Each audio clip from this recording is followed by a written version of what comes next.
Welcome to recapLa. Imagine realizing your life is a lie and uncovering dangerous secrets. Can he find the truth, or is it too risky?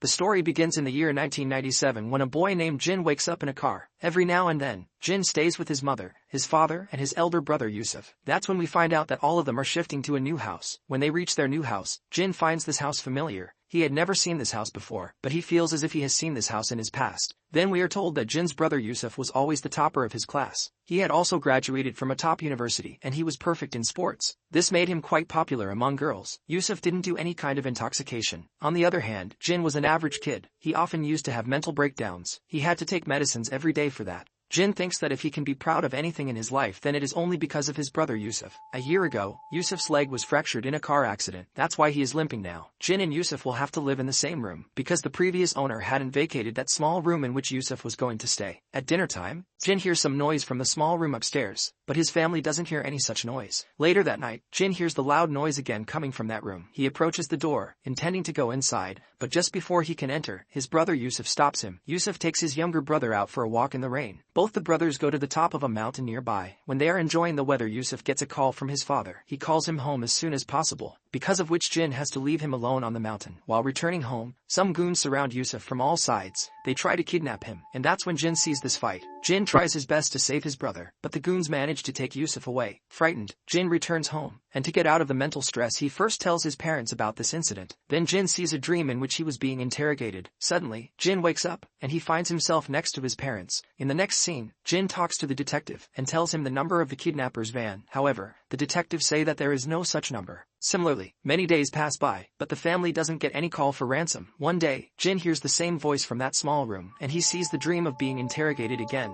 Suddenly, on the 19th day, Yusuf returns home safely. However, he didn't remember any incident from the last 19 days. The doctors believe that this is a forgetfulness disorder, and the family can only do one thing, and that is to wait. The next day, in a moment of distraction, Jin forgets to take his medication, and that night, Jin sees Yusuf quietly leaving the house. While having breakfast, Jin asks Yusuf where he went last night secretly, to which Yusuf refuses to go out. When Yusuf goes out, Jin feels a little strange, because Yusuf was walking with his right foot instead of his left foot. Tonight, Jin sleeps on his study table, and taking advantage of this opportunity, Yusuf gets ready to go out again. This time, Yusuf makes sure that Jin is in deep sleep or not. Yusuf takes out a pencil lead near Jin's eye, and he doesn't stop until the pencil lead falls down. After Yusuf leaves, we find out that Jin is awake, and he starts following his elder brother in the taxi. The car leaves Yusuf in a market where he keeps walking forward with a cigarette in his mouth. Jin spots Yusuf speaking with two men and quickly realizes they are the same detectives who had come to interrogate him at his home. Jin is caught quickly, and Yusuf follows him and makes him unconscious. The next day, Jin gets up on his study table, and Jin gets scared when he sees Yusuf on the bed. He quickly locks himself in the bathroom. Then Yusuf asks Jin, "Why did you lock yourself in the bathroom?" So Jin tells him everything about last night, and Yusuf says to him, "Have you had a dream again?" But Jin says loudly, "I am in my senses, and I know what I am doing." When Yusuf stops answering him, Jin quietly takes out an aluminum pipe from the bathroom, but soon Yusuf attacks him and tries to calm him down. Yusuf tells him that from the pencil to the taxi, whatever you were saying has not happened. Then Yusuf asks Jin, "Did you take your medicine yesterday?" Jin calms down after hearing this, because he remembers that he did not take his medicine yesterday. Then Jin takes his medicine and Yusuf goes out again. After Yusuf goes out, Jin goes to his study table to study. Then he sees a broken pencil lead there. Now Jin believes that Yusuf was lying to him. Jin tells his mother about everything. In response, she reassures him, saying, "I will definitely talk to your father about this." But Jin says, "We should gather more evidence." Although later that night, Jin quietly listens to his mother talking to Yusuf about him. Now Jin finds out that this is not his real family, and these people are just pretending to be his family. His mother suddenly realizes that Jin is outside, and with a sense of urgency, she heads to his room to check on him. But Jin somehow manages to return to his bed on time. After his mother's departure, Jin jumps out of the window, and during this process, he also gets hurt. That's when he meets his fake father outside, and in a while, Jin's mother also comes out. When Jin's father tries to stop him, Jin pushes him and runs away. Jin's mother quickly sends a goon after him, but Jin somehow manages to reach the police station, and in this tense moment, he skillfully escapes the goon. Then Jin tells the entire story to the police,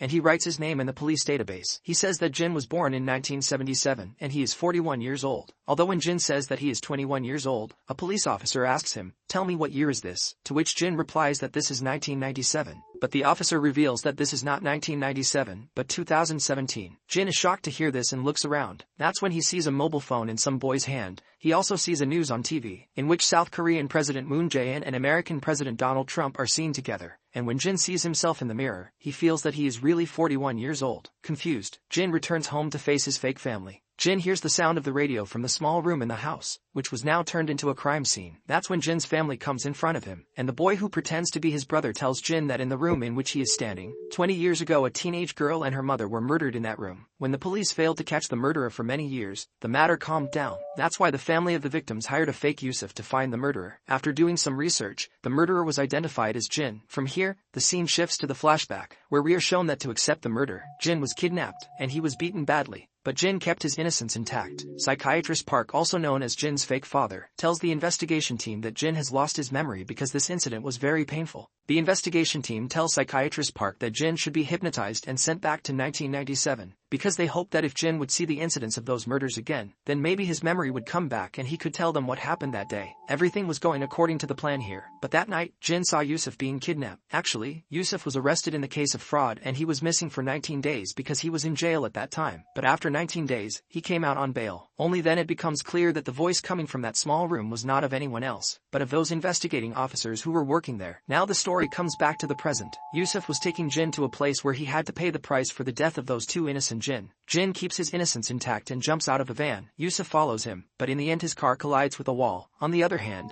Jin is hit by a strange truck, because of which his memory of 1997 comes back. The scene shifts from here and we are shown the initial scene of the film in 1997. At that time, Jin was with his real parents and his elder brother Yusuf. Suddenly, in a car accident, his parents die and his elder brother Yusuf is badly injured. To get Yusuf's surgery done, Jin needed a lot of money, but because of the 1997 crisis, it was a very difficult time. Jin goes online in search of a job where an unknown person messages him that if he kills someone's wife, then he promises to give him the money he asks for. But Jin has to leave the other two children who are present at home completely safe. Upon arriving at the designated house, Jin feels his soul resisting, preventing him from carrying out the task. He was about to leave here, but then both the mother and daughter see Jin and start screaming loudly. Jin gets scared and in a hurry he kills both the mother and daughter. Then a small child comes out and sees Jin, but Jin tells him to go back to his room. As soon as Jin comes out of this house, he finds out that this is the same doctor's family who was treating his brother Yusuf. Now Jin meets that unknown man who was actually his brother's doctor. Jin seeks to understand why the doctor intended to kill his own family. The doctor admits that financial ruin had left him bankrupt, and in a desperate effort to prevent his children from becoming homeless,